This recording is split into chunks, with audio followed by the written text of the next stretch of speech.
Assalamualaikum warahmatullahi wabarakatuh. Selamat siang kepada Pak Agus selaku dosen pengampu untuk mata kuliah jaringan komputer. Sebelum presentasi dimulai, izinkan saya memperkenalkan diri saya terlebih dahulu. Perkenalkan, nama saya Abel Trivia Bima Prawira dengan NIM 2205 1204 104. Baik, untuk presentasi kali ini akan saya mulai, yakni presentasi tentang standarisasi jaringan komputer. Standarisasi jaringan komputer merupakan sebuah aturan atau ketentuan yang harus dipatuhi oleh setiap brand. Standarisasi ini juga bisa disebut dengan aturan main untuk sebuah jaringan komputer. Contohnya seperti saat kita membuat kabelan. Standarisasi ini sangat penting dalam dunia jaringan komputer karena memungkinkan interoperabilitas atau kemampuan perangkat dari berbagai produsen untuk bekerja sama dan konsistensi dalam komunikasi data. Beberapa contoh standar dalam jaringan komputer meliputi Ethernet, TCP/IP, HTTP atau HTTPS, DNS atau Domain Name System, SMTP, POP3 atau IMAP, Wi-Fi, USB, dan Bluetooth. Lalu untuk slide selanjutnya yakni ada OSI dan TCP/IP. OSI sendiri atau Open System Interconnection adalah dan TCP/IP atau Transmission Control Protocol atau Internet Protocol adalah dua model referensi yang digunakan untuk memahami dan menggambarkan cara komunikasi berlangsung dalam jaringan komputer. Untuk model Open System Interconnection atau OSI dan TCP/IP, perbedaan utama antara keduanya adalah struktur dan jumlah lapisan yang digunakan dalam model tersebut. Ada contoh perbandingannya seperti yang berikut ini. Untuk OSI sendiri, modelnya memiliki jumlah lapisan yang terdiri dari 7 lapisan yang berurutan, dimulai dari lapisan fisik hingga lapisan aplikasi. Lapisan-lapisan ini ada seperti fisik, data link, jaringan, transport, session, presentasi, dan aplikasi. Lalu dari model OSI sendiri memiliki tujuan yakni ditujukan sebagai panduan konseptual yang tidak terfokus pada implementasi teknologi tertentu. Model OSI sendiri adalah kerangka kerja teoritis yang bertujuan untuk membantu memahami bagaimana komunikasi jaringan bekerja. Lalu dalam model Universal Framework, OSI dirancang untuk menjadi panduan universal yang dapat diterapkan pada berbagai jenis jaringan. Tidak terbatas pada jaringan TCP/IP seperti internet. Model ini lebih teoritis. Lalu untuk model TCP/IP, jumlah lapisannya terdiri dari 4 lapisan utama, yang lebih sedikit jika dibandingkan dengan model OSI sebelumnya. Lapisan-lapisan ini ada jaringan atau network, internet, transport, dan aplikasi. Lalu tujuan dari model TCP/IP ini awalnya dikembangkan untuk menggambarkan operasi jaringan ARPANET yang merupakan pendahulu internet modern. Model ini lebih praktis dan sesuai dengan perkembangan internet. Lalu untuk pendekatan praktis dari model TCP/IP ini lebih berfokus pada penggunaan nyata, terutama dalam konteks internet. Hal ini mempertimbangkan teknologi yang ada dan protokol-protokol yang digunakan dalam internet.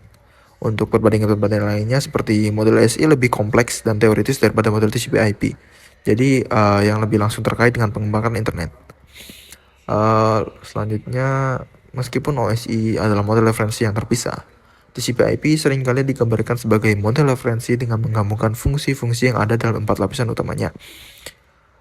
Kedua model ini berguna dalam pemahaman dasar tentang komunikasi jaringan, tetapi model TCP/IP lebih sesuai dengan dunia nyata dan lebih banyak digunakan dalam pengembangan dan pemeliharaan jaringan komputer saat ini. Hal ini adalah dua rangka kerja yang berbeda yang membantu dalam merencanakan, mendesain, dan memahami cara komputer berkomunikasi satu sama lain melalui jaringan. Lalu pada slide berikutnya ada TCP dan UDP. Ya, TCP yang sama seperti tadi, Transmission Control Protocol, dan UDP yakni User Datagram Protocol, yakni dua protokol yang digunakan dalam komunikasi data di dalam jaringan komputer, terutama dalam lapisan transport model referensi OSI. Berikut adalah penjelasan singkatnya. Ya, yang pertama yaitu TCP. Yakni sebuah koneksi oriented, yakni sebuah protokol koneksi yang terorientasi, yang berarti setiap kali dua perangkat berkomunikasi melalui TCP, mereka membangun sebuah koneksi terlebih dahulu, mempertahankan komunikasi selama proses pertukaran data, dan kemudian menutup koneksi ketika selesai. Dan dalam pengirimannya, TCP menjamin pengiriman data yang handal. Data yang dikirimkan melalui TCP akan sampai di tujuan dalam urutan yang benar dan tanpa kerusakan. Jika data hilang atau rusak selama transmisi, TCP akan mencoba mengirim ulang data tersebut. Lalu untuk flow control, TCP mengatur aliran data dalam pengirim dan penerima untuk memastikan bahwa penerima dapat menangani data dengan baik. Hal ini mencegah overloading penerima dengan data yang datang terlalu cepat. Dan dalam pengiriman data terurut, data yang dikirimkan melalui TCP akan tiba di penerima sesuai dengan urutannya, bahkan jika data itu dikirim dalam urutan yang berbeda-beda oleh pengirim. Dan untuk UDP sendiri, koneksi LES ya. Di sini UDP adalah protokol koneksi LES, yang berarti tidak ada tahap pembuatan koneksi seperti yang ada dalam TCP. Setiap pesan dikirimkan sebagai datagram independen. Dan di UDP sendiri tidak menjamin pengiriman. Ya, maksudnya tidak menjamin pengiriman data yang handal. Data yang dikirimkan melalui UDP dapat hilang, terduplikasi, atau tiba dalam urutan yang tidak benar tanpa upaya untuk mengaturnya. Hal ini membuat UDP lebih cepat dalam melakukan prosesnya daripada TCP, tetapi kurang tersusun dengan rapi. Dan tidak ada flow control dalam UDP, jadi mekanisme aliran kontrol dalam UDP ini berarti bahwa data dikirimkan sesuai dengan laju pengirimannya, dan penerima harus mengelola data yang diterimanya sendiri.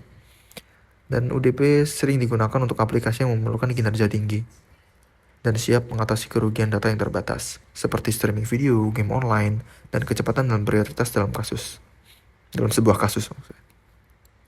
Dan jika diharapkan nggak ada pilihan memilih TCP atau UDP, penting untuk mempertimbangkan kebutuhan aplikasi Anda.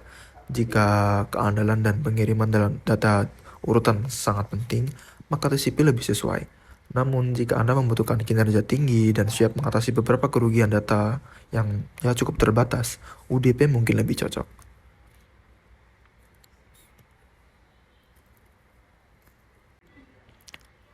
Network protocol atau protokol jaringan adalah seperangkat aturan, standar, dan prosedur yang mengatur bagaimana perangkat komunikasi dalam jaringan komputer.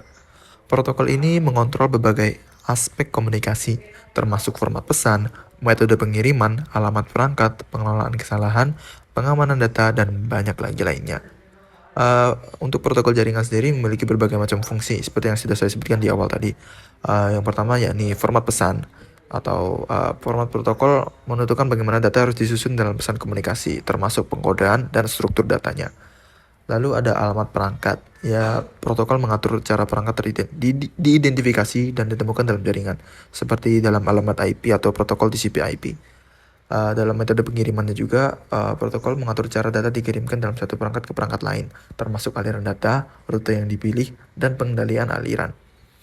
Lalu ada juga pengelolaan kesalahan, yakni protokol akan mengatasi masalah yang mungkin terjadi selama pengiriman data, seperti kerusakan atau hilangnya dan duplikasi suatu data yang akan dikirimkan. Lalu ada juga keamanan, yakni protokol mengatur metode keamanan seperti enkripsi data, autentikasi pengguna untuk melindungi data selama transmisi berlangsung. Dan ada juga manajemen jaringan, yakni protokol yang digunakan untuk mengelola jaringan secara keseluruhan, termasuk konfigurasi perangkat, pemantauan kinerja, dan tindakan administratif lainnya. Contoh protokol-protokol jaringan yang digunakan sampai sekarang yakni TCP/IP atau Transmission Control Protocol atau Internet Protocol. Protokol ini adalah dasar dari internet dan mengatur cara data dikirimkan dan diterima dalam jaringan. Lalu ada UDP, protokol koneksi LES yang digunakan untuk aplikasi yang membutuhkan kinerja tinggi dan toleransi terhadap kerugian data yang terbatas. Lalu ada HTTP atau Hypertext Transfer Protocol. Protokol ini digunakan untuk mengambil halaman web dari server web dan menampilkannya di browser Anda sendiri. Dan ada SMTP atau Simple Mail Transfer Protocol. Protokol ini digunakan untuk mengirim email dari klien email Anda ke server email tujuan. Lalu ada POP3 atau Post Office Protocol version 3. Protokol ini digunakan untuk klien email untuk mengunduh pesan dari server email. Dan yang terakhir ada ICMP atau Internet Control Message Protocol. Protokol ini digunakan untuk mengirim pesan kesalahan dan informasi dalam jaringan, misalnya saat menguji konektivitas. Diperlukannya protokol jaringan memungkinkan perangkat yang berbeda, termasuk komputer, server, router, dan perangkat jaringan lainnya untuk berkomunikasi dan beroperasi bersama-sama dalam jaringan yang besar dan kompleks seperti internet. Protokol ini menciptakan kerangka kerja yang konsisten dan dapat diandalkan untuk pertukaran data, yang merupakan dasar dari komunikasi modern dan ekosistem internet. Tanpa protokol jaringan yang ditentukan dengan baik, komunikasi dan pertukaran data dalam skala global seperti saat ini yang sering dilakukan akan sulit atau bahkan tidak mungkin. Baik, saya rasa cukup sekian dari presentasi yang sudah saya paparkan pada hari ini. Apabila ada salah kata dan mungkin ada beberapa kata yang kurang pantas, saya mohon maaf. Saya akhiri. Terima kasih atas perhatiannya. Wassalamualaikum warahmatullahi wabarakatuh.